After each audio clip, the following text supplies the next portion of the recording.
A lot of people in this generation for sure struggle with self-hatred and talking down on themselves for sure.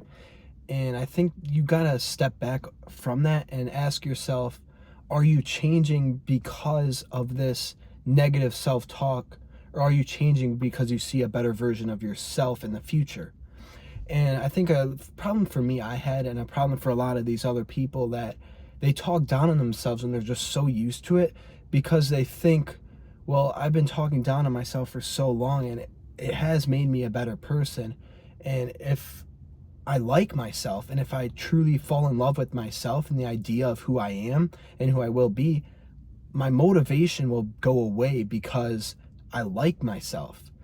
And that whole idea just makes no sense because you aren't the person you are because you hated yourself. You're the person you are because you fell in love with the idea of change. You fell in love with the idea that you could be someone better, be someone different than who you are or who you were. And I think that's something you have to realize, because I was talking to a guy at the gym and he was talking about how a year ago he showed me a picture and he was really fat, and he slimmed down. He looks really good now. And he's like, man, I still hate myself. He said, I just want to look like you, or look like someone who goes to the gym a lot. He goes, I don't look anything like that.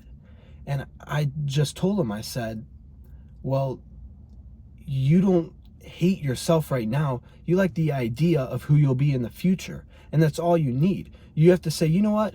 Maybe I'm not who I love and who I exactly intend to be right now, but I am who I am right now. And the best I could do is put in the effort to change and be the person I want to be, the better person.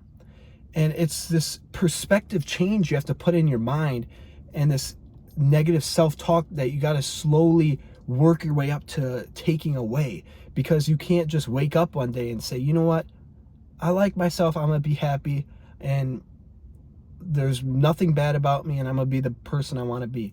Because it's not a change like that. You have to slowly put in different elements and different techniques to critique the way you think and your brain functions so you could be more positive. So a lot of times you have to think, well, am I really hard on myself? And the simple answer is, would you talk to anyone else the way you talk to yourself? Would you? If someone came up to you and said the thoughts you had about yourself and they said it to your face, would you like that person?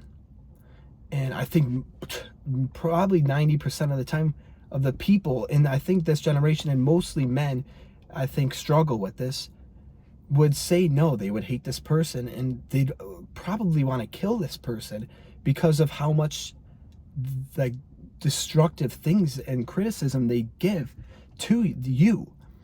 And you're living with that person because that person is you. You have to step back and think, you know what, maybe the way I'm thinking is messed up, and you know what, maybe it's not getting me anywhere. What's getting me somewhere is the idea of who I'll be in the future.